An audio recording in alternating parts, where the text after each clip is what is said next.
Love the beach. Mm-hmm. Also love the mountains. This weekend I'm staying home, and that's a good thing too. A staycation is also a good way to spend Memorial Day weekend. That's right, Kathy. No plan is sometimes a really great plan, right? Oh, yes. No schedule. Yes, absolutely. I'm with you, Sherry. I remember a vacation with my family as a child, getting caught in the mountains in a traffic jam on probably before there was an Interstate 40. And it was like crawling and it was so hot. I'm not into traffic. You should have to pay for this.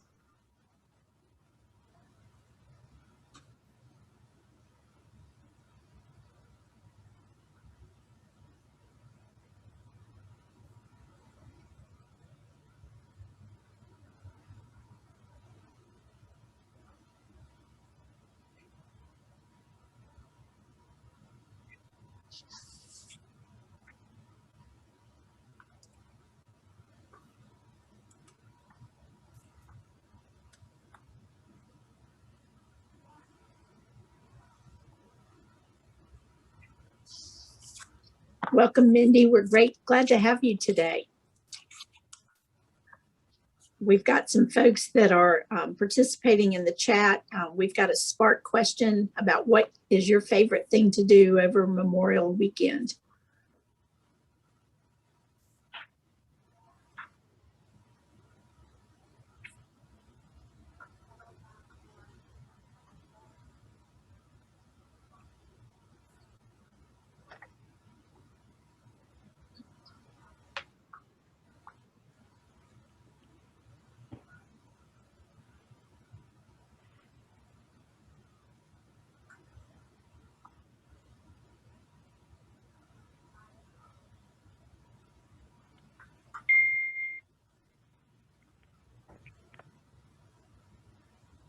Good morning to everybody who's joining. Welcome, welcome. Just a reminder that we'd like you to help us keep the noise and feedback back down. If you're not speaking, have you mute yourself.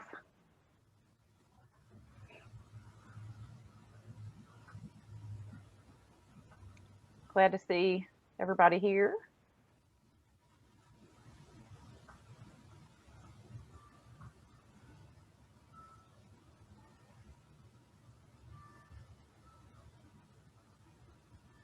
If you are just joining or have joined, please feel free to join the chat in the chat box about your favorite thing to do over Memorial Day weekend.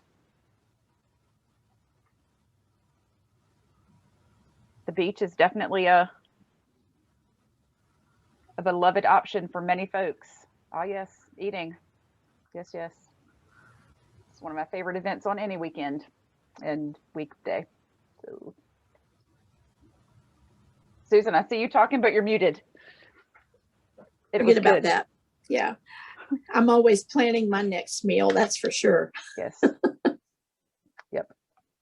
I live in a state of perpetual meal planning. Waking up without an alarm clock. Yes, Mindy. That's so wonderful.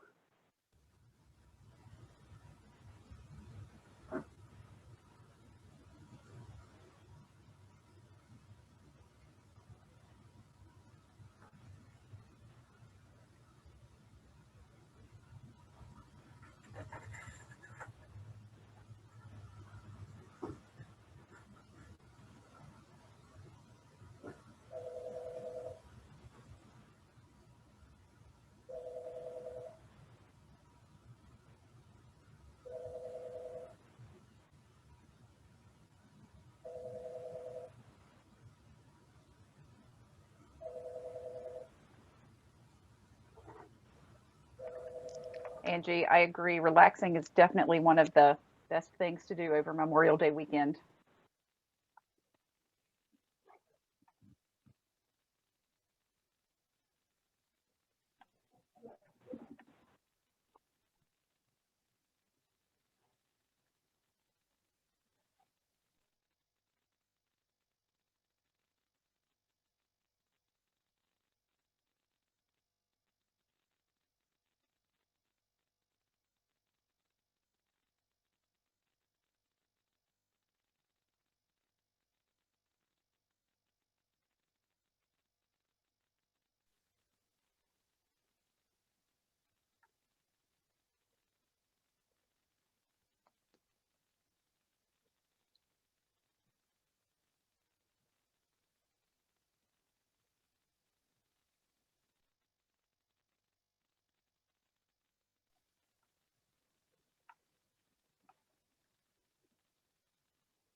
Good morning to everybody joining.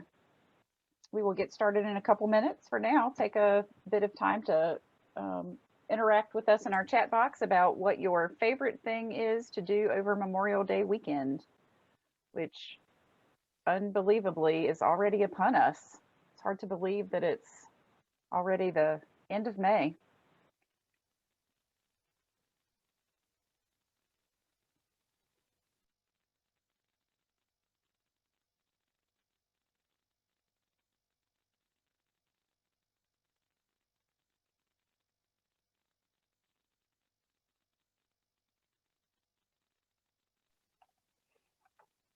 Way I can. And there's two ways. One is your education because it's so important. Very similar.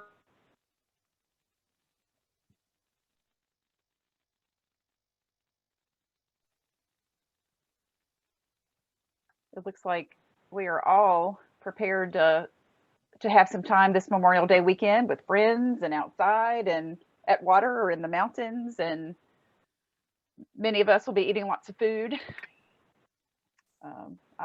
I know that I'm looking forward to the weekend, and I am sure we all are. It's been a heck of a year, and we're halfway through this year, which is really hard to believe. Kathy, I think you're leaving on vacation. Where are you headed? I am Topsail. We'll be in Topsail for 2 weeks. Oh gosh, I'm really jealous of that. We've wanted to do a 2-week vacation for a while. That's our happy place. Can't wait.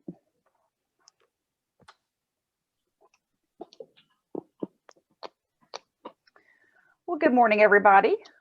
It's great to see everybody here this morning. Welcome to our May Working Women's Wednesday. We're so glad to have you.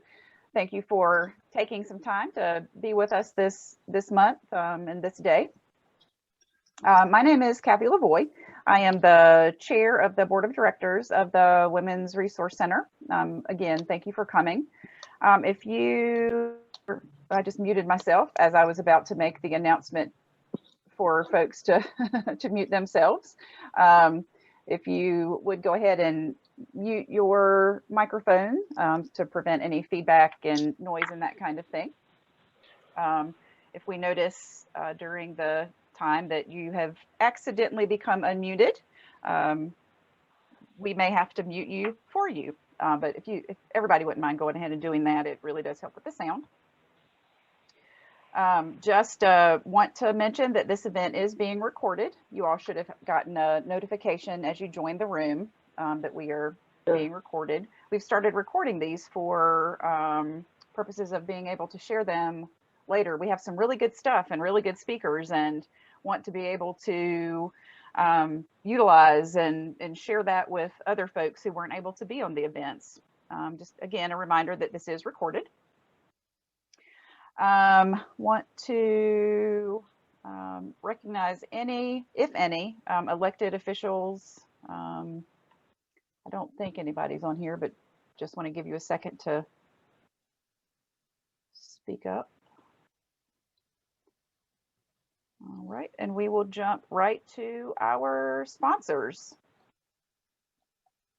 Of course, we are glad to have Mindy with Labcorp here today, and we thank you and your organization for being our visionary sponsor.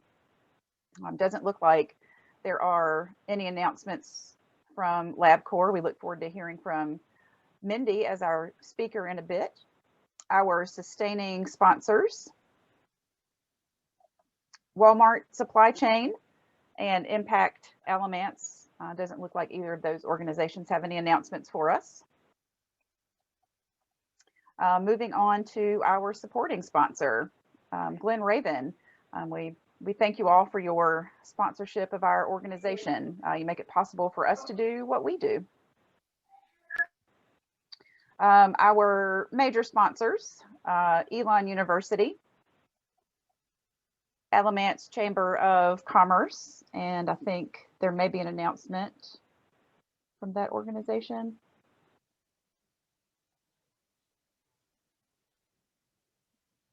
Or not.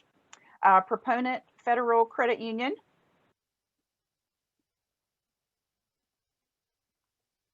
Always Best Care Senior Services. I see Samantha on here. Anything? Yes, hi, I'm Samantha with Always Best Care, and I am ecstatic to announce that we received, excuse me, our nursing service license the beginning of this month. So we are now able to provide LPNs and RNs to come into the home, help set up medication boxes, and then administer medication. So we're excited to have that kind of private nursing service to add to our list of things to help our seniors. That's awesome. Congrats. Thank you. Very good news. With Nelson Technology, Barbara Milliken. Hi, everybody. I'm Barbara with Exceed Technology and Nelson Technology. Exceed is our sister company. We do IT support with Nelson Technology, and we have voice over IP phone systems for businesses and nonprofits available for Exceed Technology. Those are two of the things that we do. Nice to see everybody today. Great. Thank you, Barbara. And Cora Wealth Partners. It doesn't look like they have any announcements. Truliant Federal Credit Union. Don't hear anybody. And Prime Personnel Resources. We thank you all for being major sponsors for us. We can't do what we do without your support, so thank you. A few corporate sponsors. We have Milestone Wealth Management, Twin Lakes Community, Katie Smith Photography, and Gilliam Bell Moser. Again, we do thank all of our sponsors for making it possible for us to do the work that we do, the important work that we do in our community. I want to take a minute to thank all of the board members of the Women's Resource Center. If you have joined in Working Women's Wednesday, you have heard me say what a hardworking and amazing board this is. They are a great group of people to work with. And so just thanks to everybody who is on our board, and thank you to our members. We really appreciate all of you who are members and supporters who attend events and recommend our events to friends and that kind of thing. Please feel free to make donations to the Women's Resource Center. The address is right there, wrcac.org/donate. We appreciate everybody who supports us, and know that your support is very meaningful, and it helps us to do meaningful work in the community. For our June Working Women's Wednesday, go ahead and put this on your calendars. We have Patty Bates and Mia Alberto from Glen Raven, and that will be on June 23rd. And of course, you can register at the Women's Resource Center website, wrcac.org. And with that, again, I do thank you for coming and sharing a bit of your day with us, and I will turn it over to Susan. Thank you, Kathy. Good morning, everybody. Susan Watson with the Women's Resource Center. We are delighted that you're here today. Just on the cusp of a holiday weekend, I think we're all excited that looks like the community is opening up and COVID is kind of being pushed back. Hope you've all had your vaccines and you're ready to do a little rest and relaxation over the weekend. Just a little recap on the Women's Resource Center month of May. Ever since the first of the year, you all know we're celebrating our 30th anniversary this year. We continue to raise funds toward that goal of $30,000, and we are at $10,700, and that's in individual donations since the first of the year, celebrating our 30th anniversary. In May, we opened the office back up. We've been serving clients all along, virtually on our front porch, down at the picnic shelter at the church. Really have continued to serve our clients, but we opened the doors. We are following COVID protocols, and now clients are starting to come back into the center. Melissa Luck on our team has started back with our in-person Women Connecting Women Career Support workshop series. Trudy Tobias came in May virtually, so we're doing a hybrid version like most of you probably. Trudy was talking about self-care and the importance of that. Our sponsor, True Liant, Tommy Hicks, provided a workshop last week on financial first aid. We had Breaking Up and Moving On a couple days ago. And in June, Leslie Flowers is coming back in person. And her workshop in June is her best tips for acting like a pro every time to command the attention and the respect that you deserve. One of the programs that we're really proud of here is our partnership with Alamance Community College and a program called Working Smart. So all of those things that you've learned over the years about how to get along with your coworkers, supervising others, leaving your drama at home, showing up on time, really understanding the company that you work for. These are all Working Smart tips. And so this program is about workforce development, and it's been very successful over the years.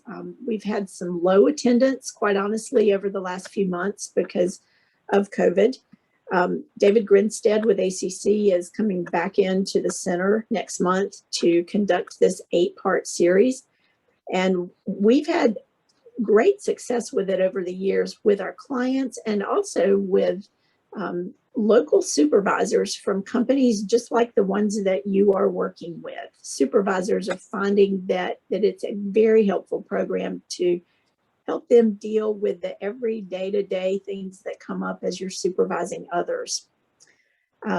We're trying something new this month. There's a program on, you all have probably heard of our program, Growing Up and Liking It, for young girls with their moms.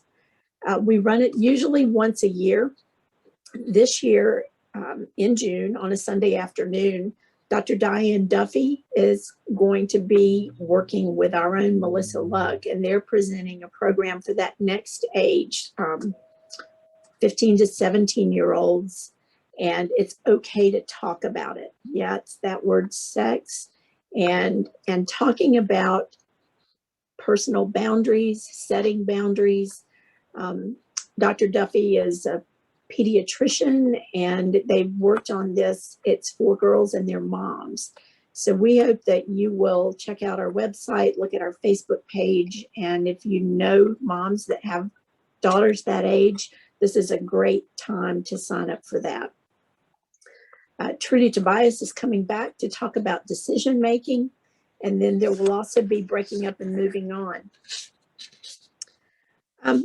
One of the things I like to do when we have Working Women's Wednesday is try to share some of the personal stories that we hear in our work every day. And, you know, a lot of them are heartbreaking, quite honestly. We live here to serve women who are in transition that are overcoming significant obstacles in their personal and professional lives. And it's wrapping around these women and walking them through some pretty difficult situations.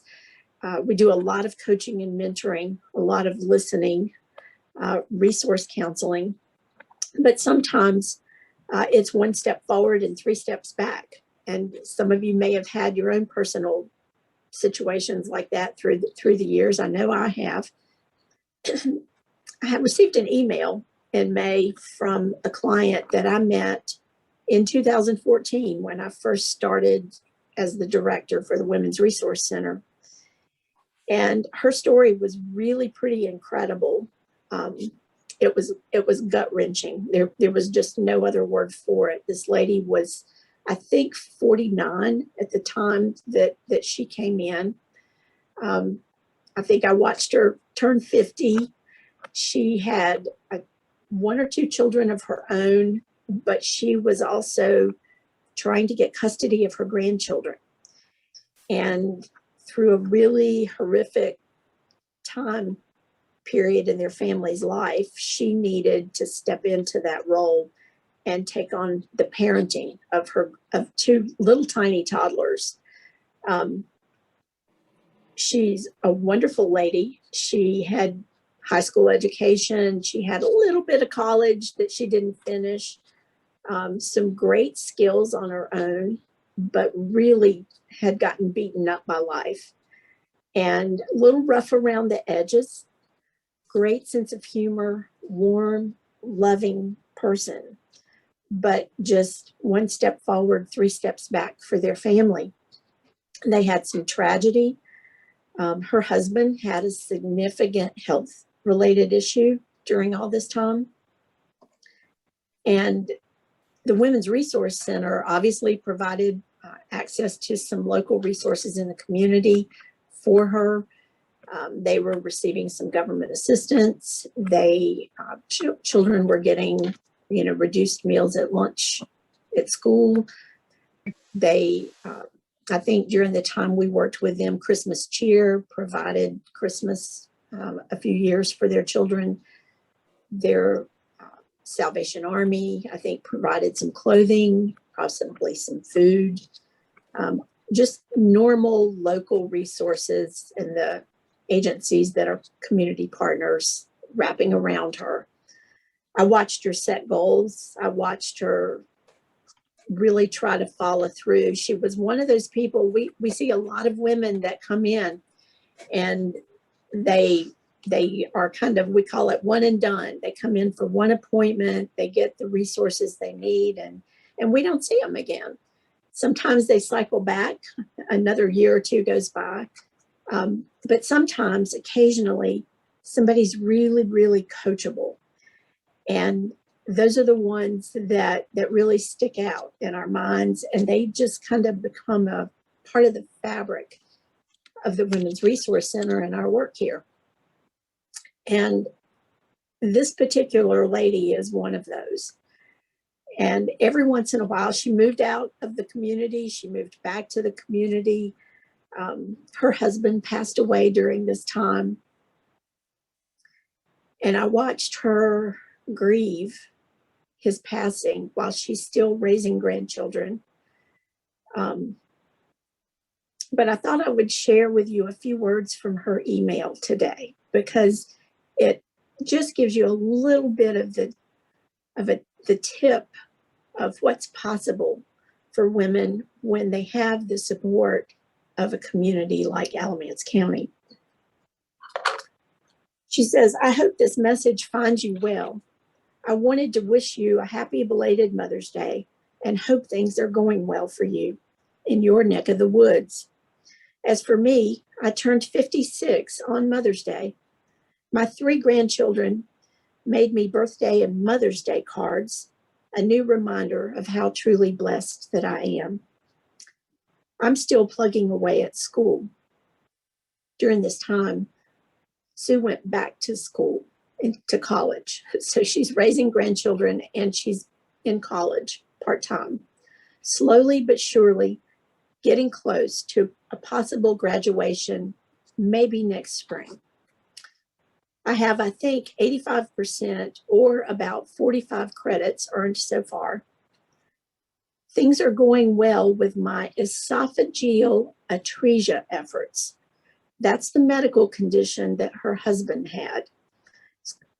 Probably our physician folks here from Labcorp are familiar with that, but for the most of us, I'd never heard of esophageal atresia.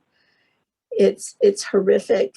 And when her husband started dealing with this, and I guess he'd been dealing with it most of his life, Sue started doing research about it. And because she realized it was a little known thing, and she found a support group online and helped to develop that support group. She said, I've recently had a few Zoom meetings with an EA team at Johns Hopkins All Children's Hospital in Florida. They honored our website with our showcase on who they are and what they do. I think she built a website for this group just on her own, trying to be supportive of people who were dealing with this particular illness. Keep in mind, she has no college degree. These are the second generation of pediatric surgeons taught at Boston and wanting to move forward in researching options for teen and adult EA patients. My first published study was with UNC at Chapel Hill. She literally wrote her own study papers, contacted the folks at UNC Chapel Hill to let them know about the work that she was trying to do, again, without a college degree.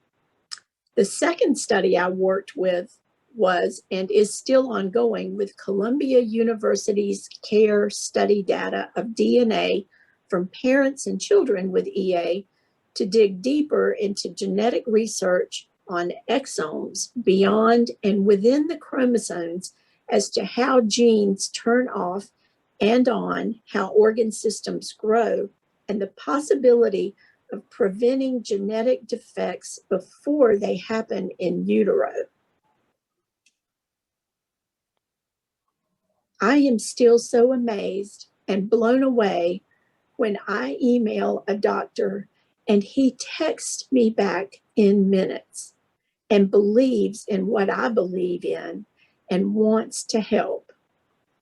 And her next words are, so tripping. She's tripping over this. She just cannot fathom that she herself is dealing with physicians at that level of research and care academically, and she hasn't even graduated college yet, all because of her own personal tragedy and situation that she just dug into to figure out how to help her husband and then subsequently how to help others. She says, we're supposed to meet again to make a plan of action for a new research project next week. I'm in between semesters and start summer classes June 2nd. I can't hardly even speak when I talk about her. She's one of my favorite people. Our vision at the Women's Resource Center is a community is strengthened by women leading self-sufficient and productive lives. Our vision is that all women in Alamance County reach and live into their fullest potential. And now I would like to introduce to you our speaker today. Dr. Mindy Nye is Labcorp Vice President and General Manager for the Center for Esoteric Testing on York Court in Burlington. Dr. Nye is a board-certified medical technologist and a diplomat of the American Board of Medical and Public Health Microbiology. She earned a PhD in microbiology, immunology from Dartmouth College and completed a postdoctoral fellowship in medical and public health microbiology at the University of Rochester Medical Center. Her undergraduate degree in medical laboratory science is from the University of Vermont. Her career with Labcorp began in 2005 as a technical director for microbiology. Her tenure as a leading Labcorp scientist progressed with increasing technical responsibility in infectious diseases and a specific focus on women's health and molecular diagnostics. She has now transitioned to a leadership role with responsibility for 2 major business units and approximately 1,400 Labcorp team members across the United States. Dr. Nye is married with 1 teenage son. She's passionate about career and leadership development, especially for women in the sciences. She credits her career path to a Women in Science project that was intended to provide introductory research opportunities to undergraduate women and the influential mentor she was partnered with. Mentorship, wrapping around other women to help them achieve their goals. Sounds like Dr. Nye is one of our people. We welcome you today. We look forward to hearing you speak. Thank you so much for being our guest. Thank you so much, Susan, and thank you for sharing that story of someone that you've interacted with for more than 6 years. I think that is just a beautiful story, so I'm glad I got to hear that. And as a scientist, I have done a lot of presentations, and they have almost always been data-based. There has been graphs and charts and hypotheses. But knowing your mission and knowing the safety of this audience, for which I am so grateful, I am challenging myself a little bit more this afternoon. My heart's beating a little bit more than it usually does when I talk about infectious disease. I wanted to tell you a little bit more about my story.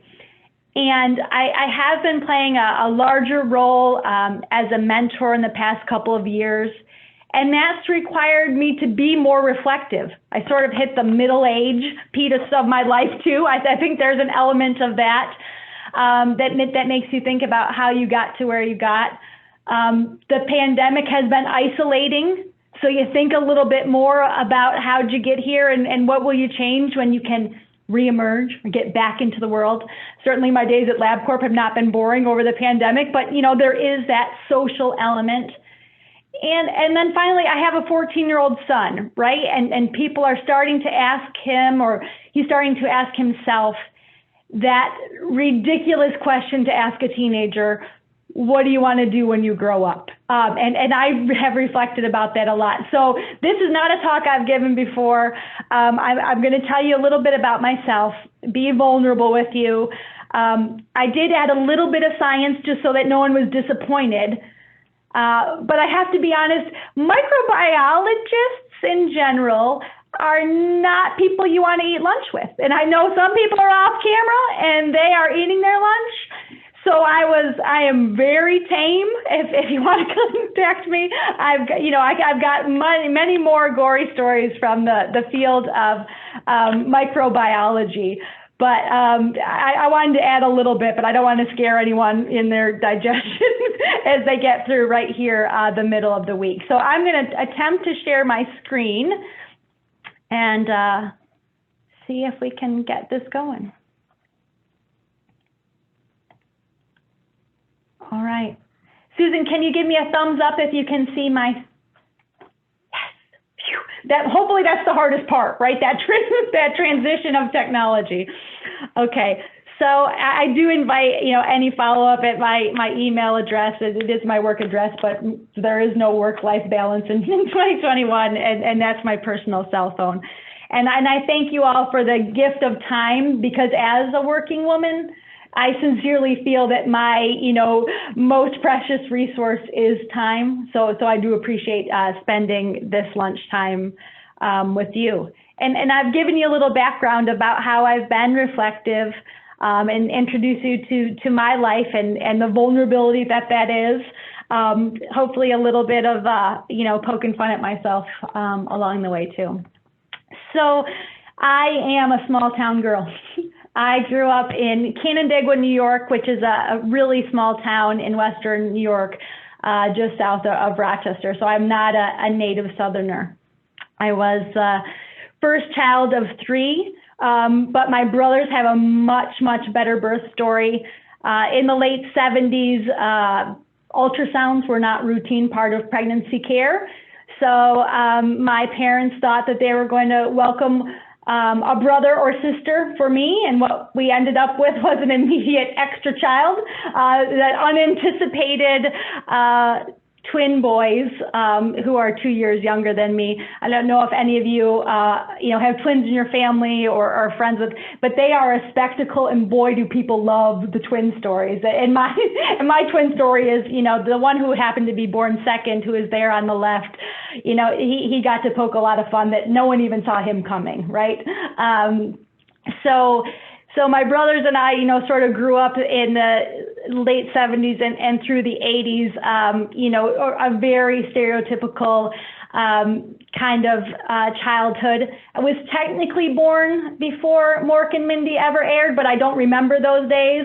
So, the Where's Mork fortunately has kind of worn off, but was kind of a big part of my childhood as well, with my bus driver requiring me to do the nanu, every time I boarded. And then when I was looking at these pictures, I realized Mork's hair and my hair are also kind of the same in this era.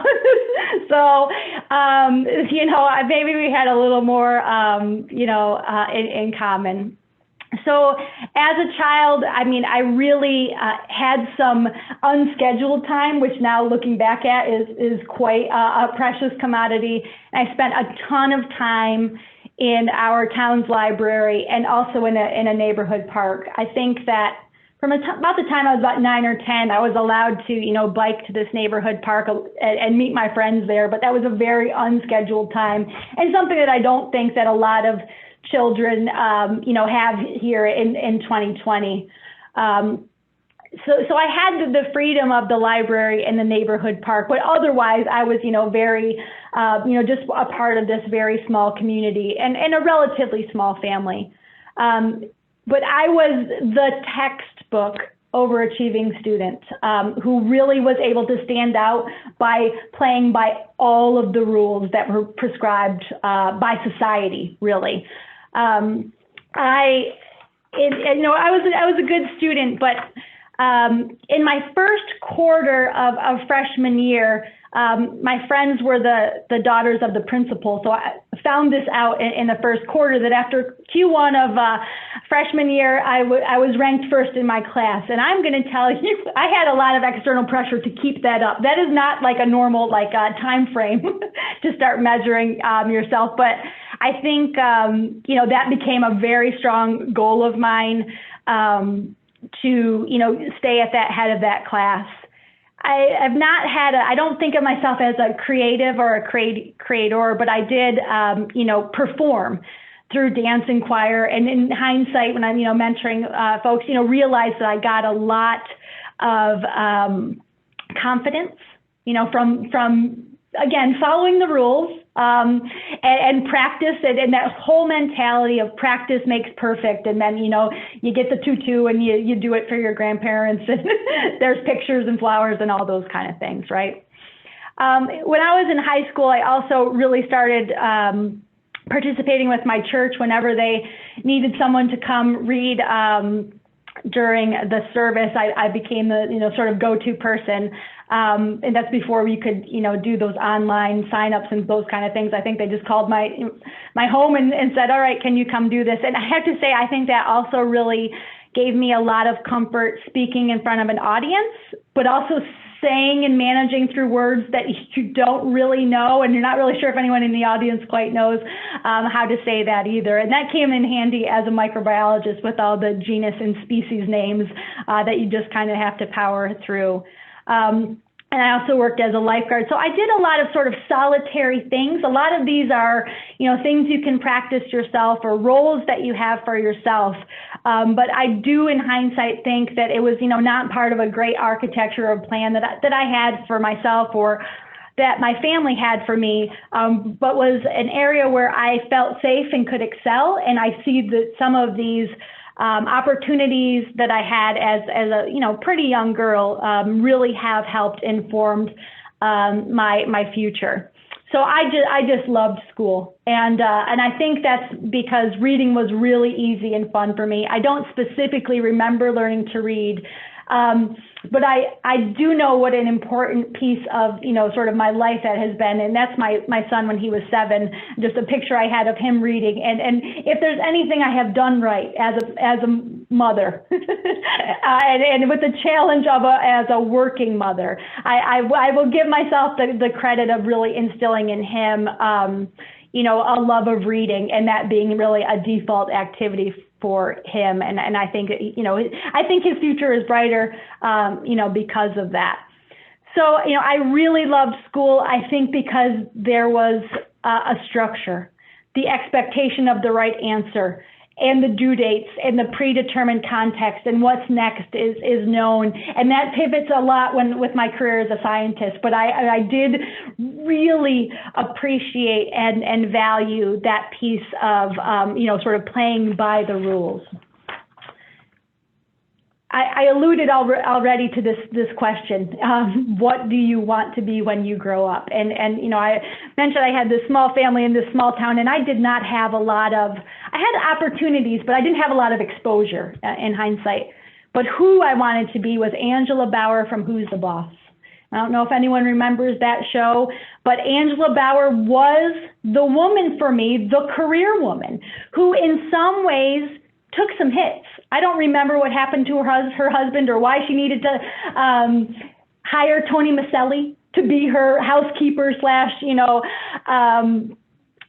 help her raise her son. But, this was a woman, a career woman in the advertising agency. And she, as much as my life has not been focused around television, I do recognize that I realized that what Angela did was something that I wanted for myself.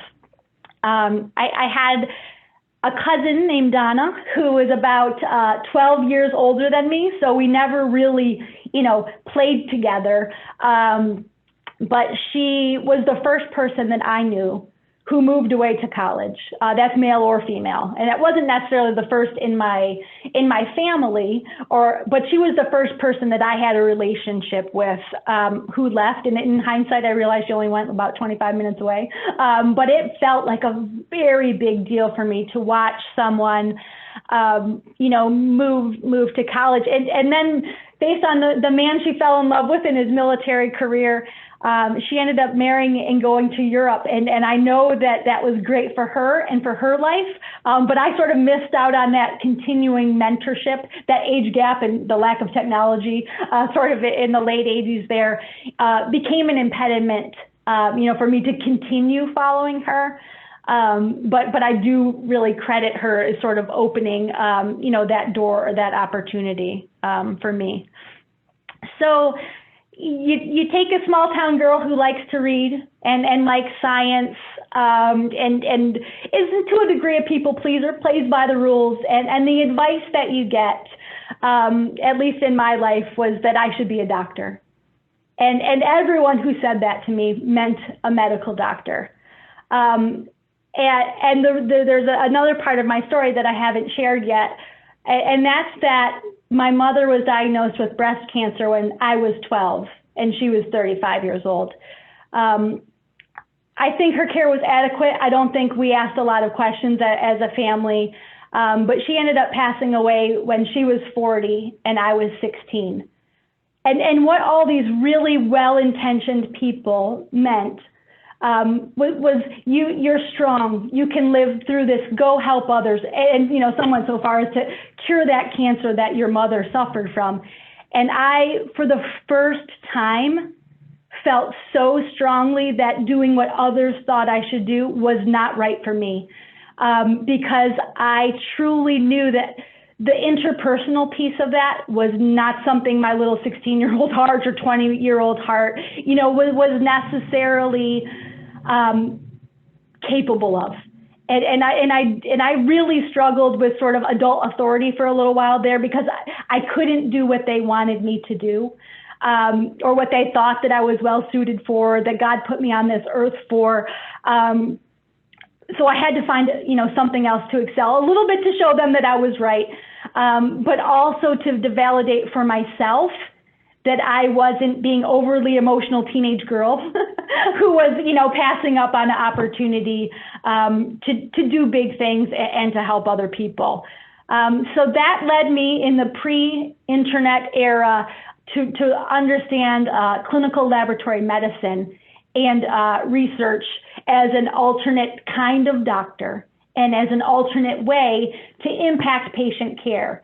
Now in my battle-hardened 45 years, I think I probably could have handled the patient care and that relationship piece, but I truly have no regrets, because I didn't have to, sort of grow myself through that and tolerate that for other people. I got to find another field where I could play a role, but also protect the person that I was.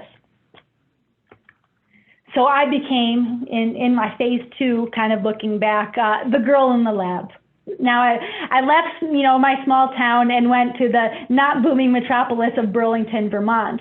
But I live here now, so I do carry that unique scenario of being able to say I've been a resident of 2 Burlingtons in my life.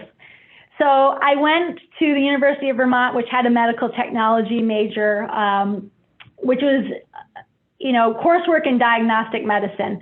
And to a degree, diagnostic medicine does play into my early comfort in the right answer, right? Physicians, they see a patient, there's a spectrum of symptoms and maybe lab results, and they need to order more tests to find out the diagnosis, to determine the next step. So that really fit in with my version of there's a right answer and my, sort of seeking truth. And it's very procedural, obviously. And really the certification leads to pretty solid job certification. In the laboratory medicine field, there are laboratories that require medical technology certification, and there are other institutions that do not require sort of the specific coursework and exam component. You can learn those things on the job.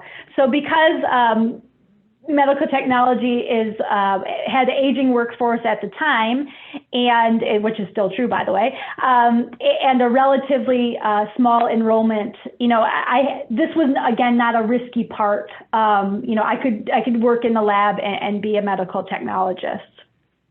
But in my intro, I introduced this concept of a physical letter that I think came to my dorm room addressed to me. I think I still have it in a folder somewhere. That was about the Women in Science research opportunity. And really, I think I had to write a letter back. This is not a, high-tech kind of thing, but it was the opportunity to get paired with a female scientist at UVM and, sort of raise your hand to say, okay, I'm willing to ask questions and to learn things that where there maybe not a right answer. So I was paired with Ann Hewitt, Dr. Ann Hewitt, and I have to admit I was a smidge disappointed because she was also already my academic advisor. So I felt like, oh my gosh, this is not a very inspirational pairing, right? But the reality is we were meant to be paired together. So I started in the second semester of my freshman year, and she had, in hindsight, just a tiny lab. Hardly any space, hardly any students, hardly any money, to sort of be able to buy equipment and things. But this gave me an incredible freedom to experiment. And no one was checking my work, right? For the first time, I was setting up the experiment, I was collecting the data, and I was recording the data, and no one checked behind me to make sure that, Mindy didn't make any errors. And that was a lot of responsibility. But also remarkably fun. And this is also the first time that I can remember where I repeatedly failed. So those early experiments did not work great. And some of them were just, the blatant inexperience of, not performing things exactly the same time after time. And Ann's office was very close to the lab, but it felt like a mile when I had to, and I had the data and I had to go, pop my head in and see if I could get a moment of her time to talk about what the outcome was, why I didn't think it worked, why I said I wouldn't forget to add that ingredient. Last time I did this, but I had forgotten this time, and it was that infrastructure. And she created just such a safe environment for me to say, okay, this is what happened. This is what I think. What do you think? I can try again tomorrow kind of situation. And like I said, it felt like, walking a couple miles because I had a lot of fear in, telling an authority who I respected that I was failing. And she really helped turn that for me and gave me opportunities. I ended up spending 3 summers in her laboratory. I got better. I stopped failing so repeatedly and asking better questions and writing out some protocols and things so that the next students could also do that. This is a picture of the 2 of us at graduation from UVM. And I should say, Anne, although female, was not maternal, and she did not want to be my friend, but she did want to teach me what's in that quote there, that, being safe was not the way that she saw me succeeding. So I just owe her so much. And our hair is a little bit the same in this picture too. Huh? Maybe I gravitate towards people with my same hair. But Anne became, just such a resource for me and a stable and thoughtful advisor. A year after this picture was taken, she did a reading at my wedding, which we also had at UVM, which I think, in hindsight, that made a lot of sense to us at the time. But I think also sort of solidified, this change from, not just place, but also, self as I moved through my undergraduate years. And with Anne's encouragement, I did apply to graduate school. She, helps me think that through, and I had that fallback plan. I passed those board exams after my graduation, and I could go work in a hospital laboratory, but I decided to keep doing research. And here my thesis lab was a lot different than my experience with Anne. It's a very codependent relationship in graduate school. I didn't match where I originally expected. I thought I was going to do immunology, but I ended up in microbial genetics. And the relationship with my advisor was much more transactional. His livelihood from his grants were dependent on, the discoveries that we had in the laboratory, also the timing. He had done his postdoc at Harvard with a lot of other smart guys and women who had labs looking for the same kind of answers at the same time. So it added now an element of, sort of competitiveness, but also didn't have a specific timeline. And that was a little bit different as well. I had to get comfortable being uncomfortable.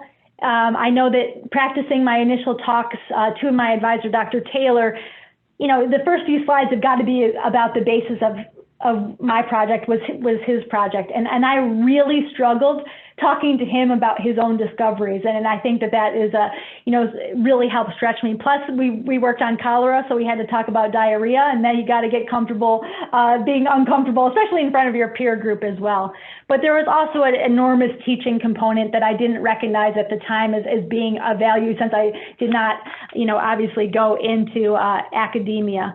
So I thought I'd give you a 2-minute little science break for those who, you want to be able to talk a little bit more or reflect a little bit more than just about my life. And what we did in Ron's lab was virulence gene regulation of the organism that causes cholera, bacterial Vibrio cholera.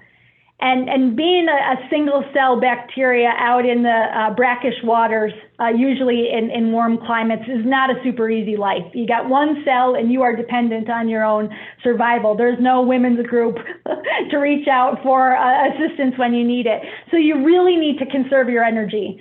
So most of the time you spend your life in the aquatic environment, and you only want to turn on the proteins that are needed for human disease when they're really useful, when you're in someone's body. Otherwise, it'd just be a wasted effort. So cholera disease requires 2 virulence factors be produced, and this is just smart upon smart. So one is a pilus fiber, which is really an anchor that the bacteria basically shoots out its side, and it becomes an anchor.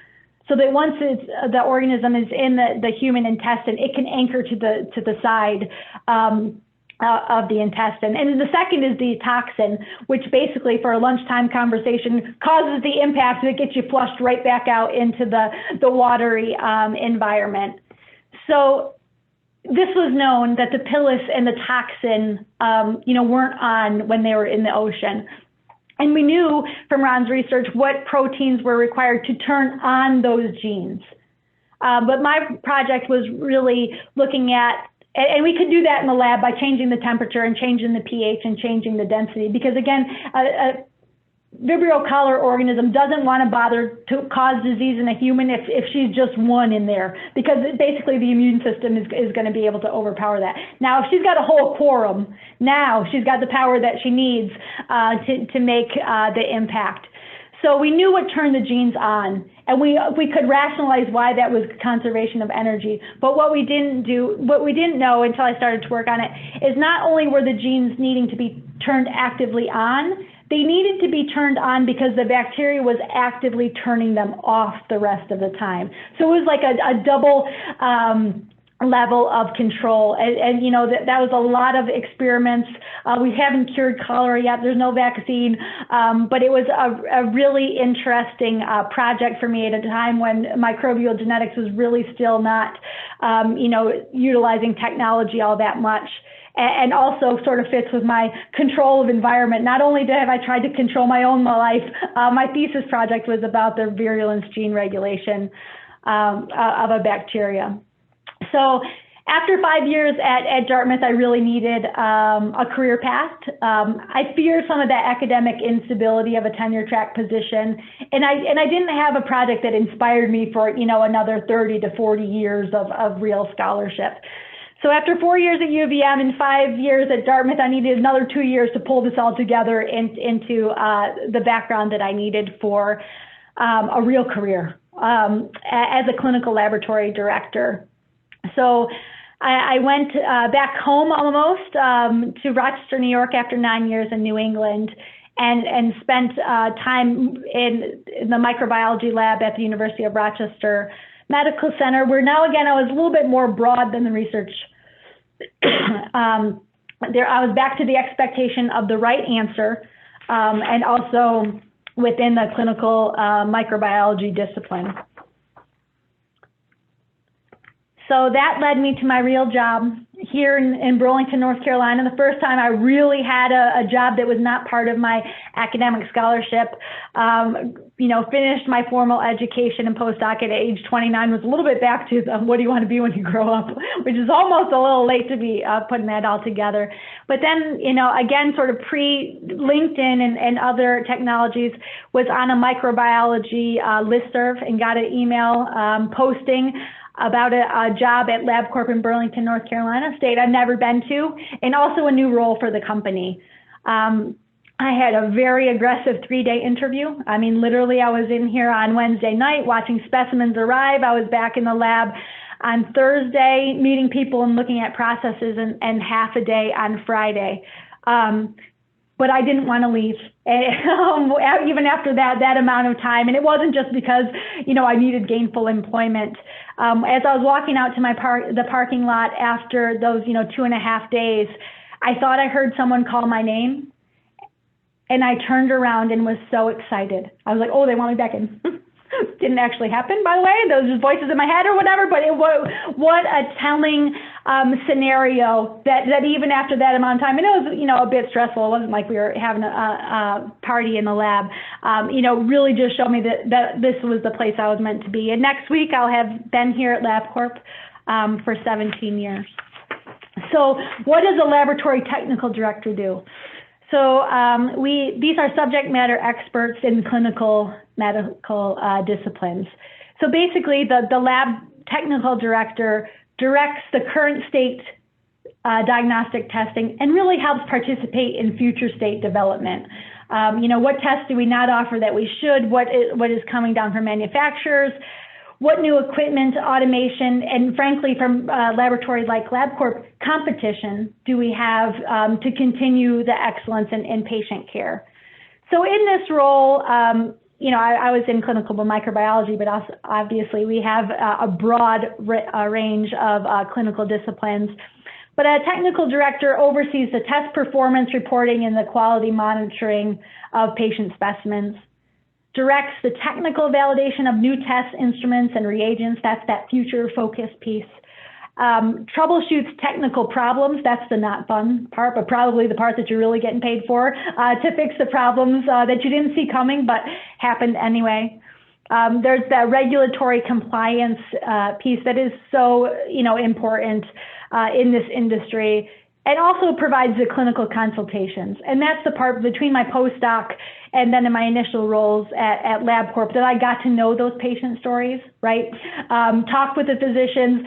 Why does this result make sense or not make sense in the clinical context of this patient's symptoms and their other scenarios or treatments that they may have been on? Because really with Labcorp, we don't have the patient background and to understand, you know, some of their other medical records that you have especially in a small hospital environment or in a more connected technologically environment now. So I got to, you know, start to know a little bit about those patients who we are impacting every day.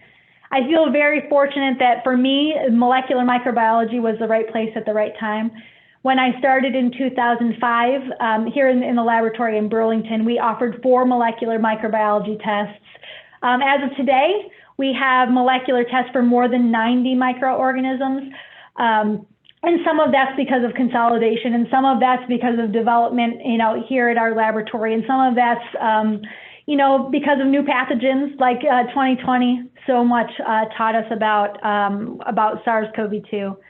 And I feel fortunate now, 18 months in, I think that the world knows a lot more about PCR testing and pathogens. I think everyone's got a little bit of a junior epidemiologist badge that we feel like, we're pandemic approved, and we know a little bit more about microbiology.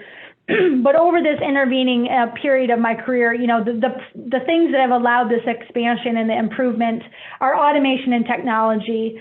The problem is, that some of these tests, although that they, should be standard of care, they can be more expensive than, 1980s and 1990s technology. So the costs and insurance coverage are contested, and part of the role that we play as technical directors and, sort of a team at Labcorp is to make the standard of care argument that these tests are not just new and novel, but they're, absolutely required for patient care. And I think molecular testing, again, was seen as so critical to the pandemic response that it doesn't seem so novel anymore.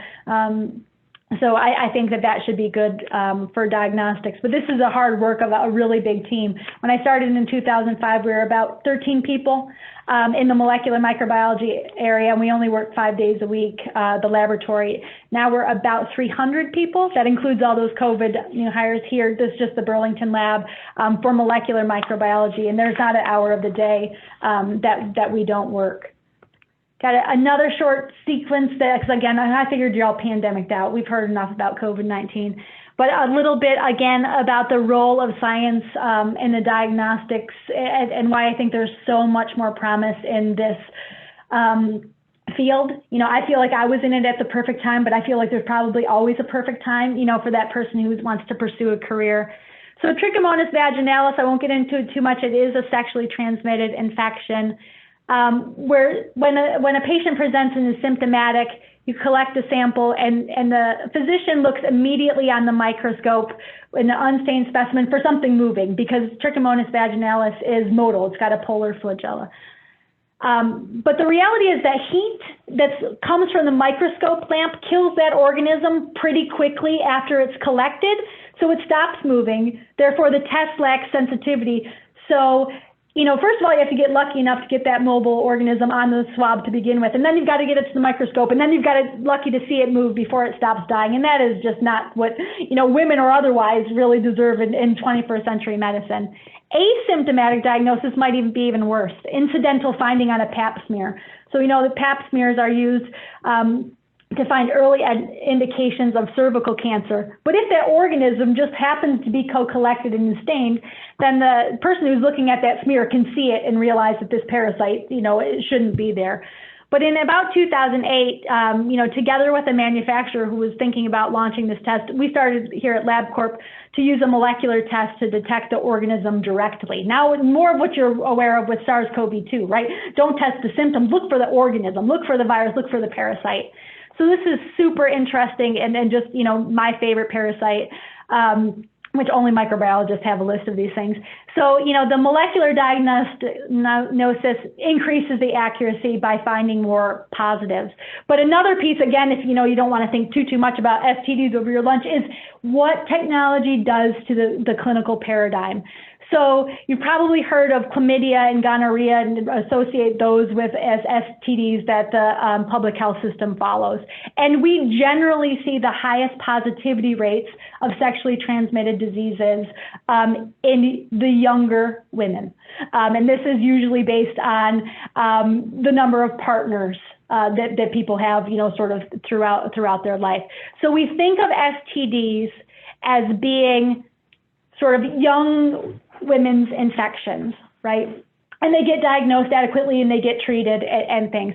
But I told you already that Trichomonas vaginalis has not had a very, productive diagnostic background. And so this graph at the bottom is some age groups who were tested for chlamydia. That's the biggest thing, right? A positivity rate in 18 to 19-year-olds in this particular study was about 14%.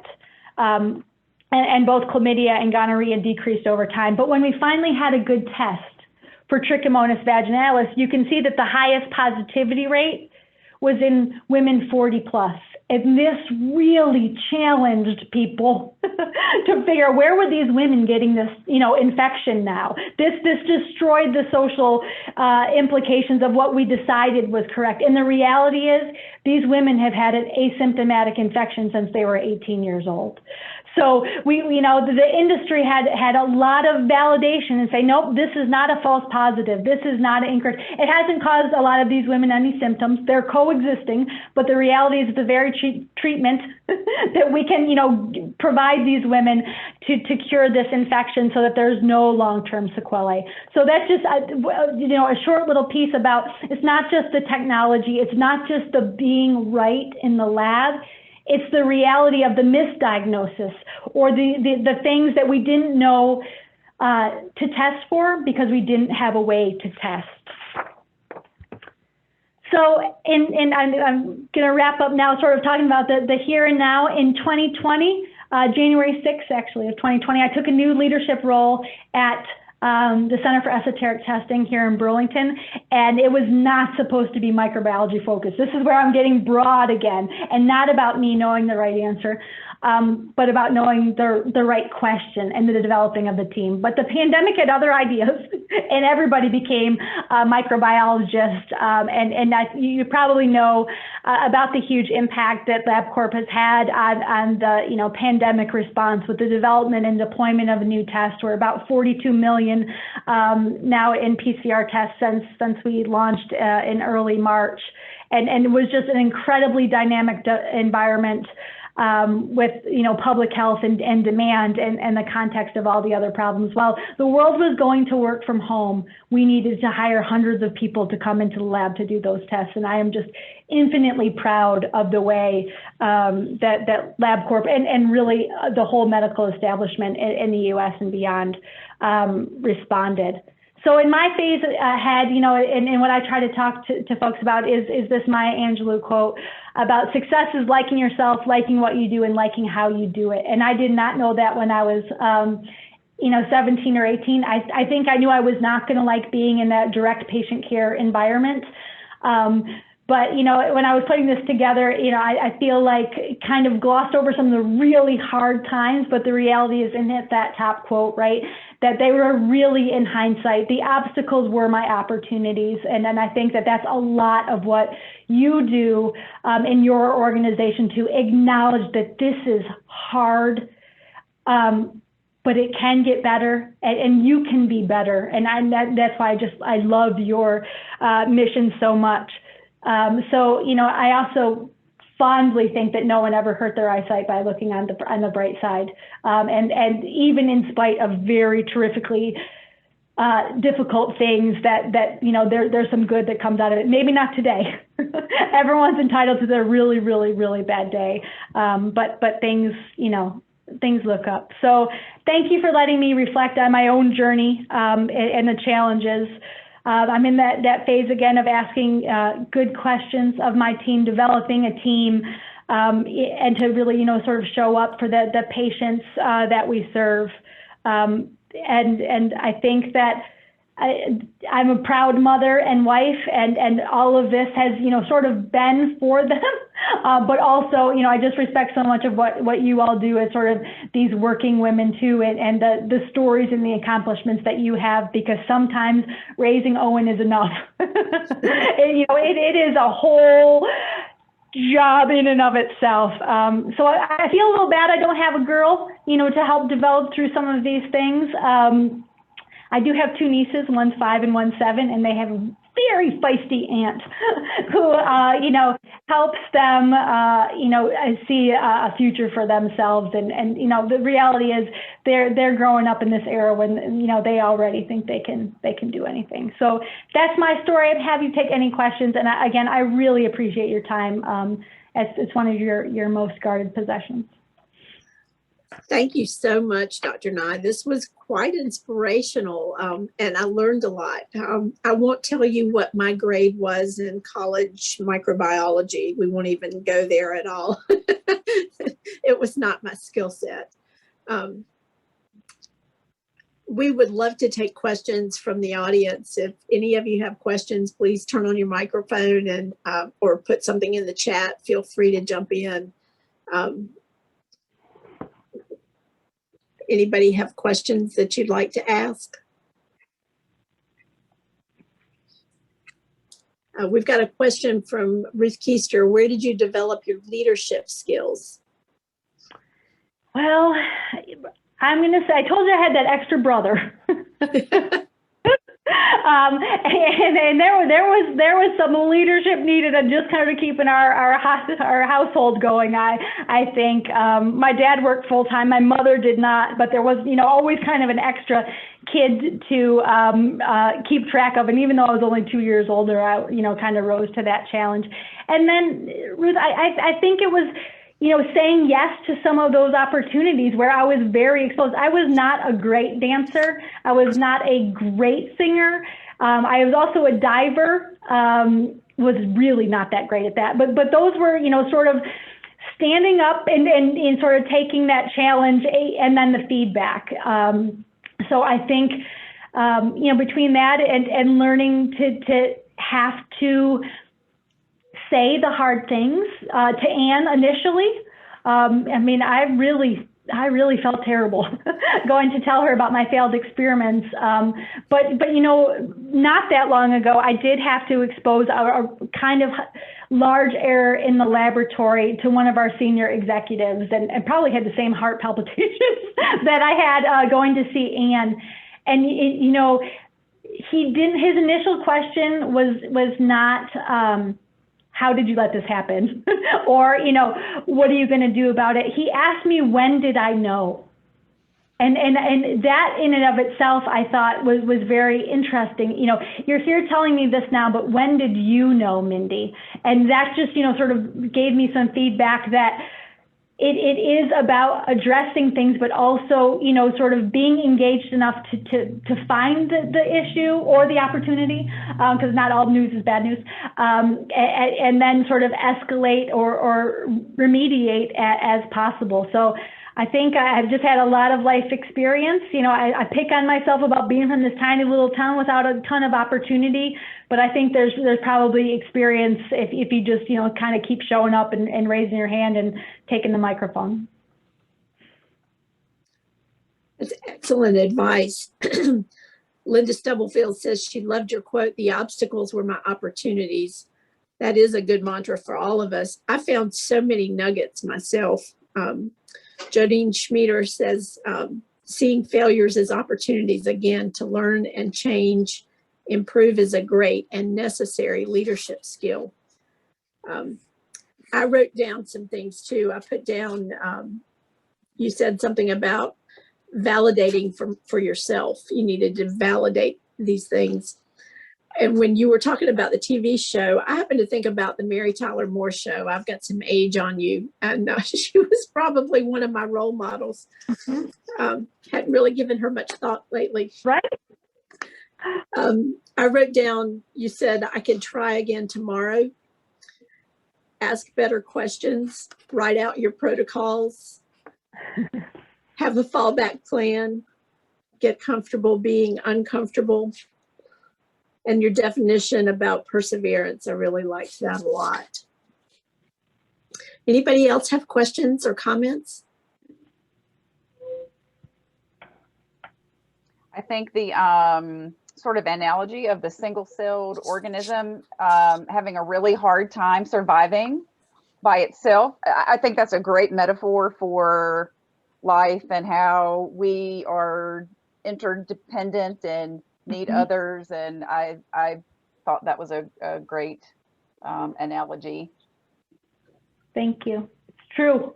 Whether you're complex women in 2021 or you're just a primordial single-celled bacteria, it is hard, and it's better with other people, or or more of your kind, and your kind can be broadly defined.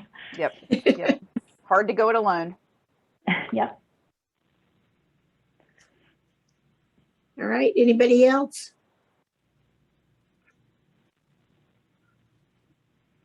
Dr. Nye, we're just so grateful for your time today. Thank you very much for sharing your journey, your leadership skills, and your passion for science. We appreciate your contributions in all of those areas. And we look forward to hopefully having you another time. We thank our audience today. Our next Working Women's Wednesday is June 23rd. Can't hardly believe that we are almost halfway through 2021. Patty Bates and Mia Alberto from Glen Raven will be our speakers on June 23rd. And we look forward to seeing all of you then. Thanks so much. And I hope you all have a great day. Happy Memorial Day weekend.